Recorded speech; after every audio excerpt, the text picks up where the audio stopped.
Paano hindi mapagod sa isang relasyon? Paano hindi magsawa sa isang relasyon? Meron akong term na tinatawag na obligation love.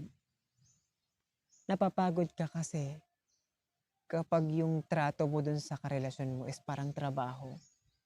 Obligasyon mong bigyan ng time, obligasyon mong bigyan ng effort, obligasyon mong laging intindihin, obligasyon mong laging gawin yung mga bagay na paulit-ulit, yung routine niyo talaga simula't simula nung niligawan ka or sinagot mo or naging kayo.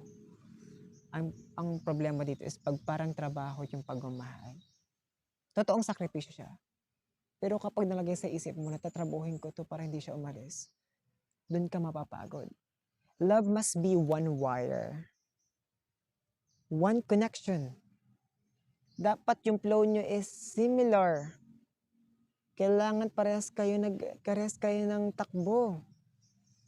Hindi siya obligation. Natural connection siya. Mahirapan kang mag-survive kapag laging parang tinatrabaho mo siya. Wala namang taong gustong magtrabaho forever to survive life. Kung pwede nga lang daw sabi nung iba, hindi na magtrabaho eh. Kaso nga lang, kailangan magtrabaho para mabuhay. Pero ang relasyon hindi. Ang pagmamahal mo sa sarili mo, hindi mo kailangan maging obligation. It's just natural. At dapat yun yung dapat mo lang gawin sa sarili mo o sa ibang tao. Yung pagiging natural mo at pagiging totoo mo sa sarili mo, ang importante, kapag nahihirapan ka, napapagod ka na, naintindihin or gawin yung mga bagay sa kanya.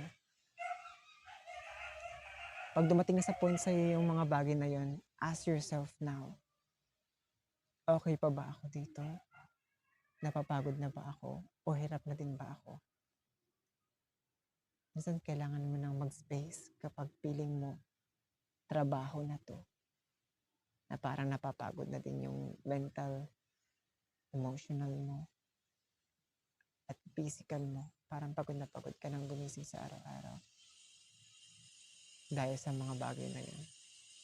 Time to recess, time to break, time to think of it. Kung anong kasunod mong gagawin. Matuto kang alagaan yung sarili mo.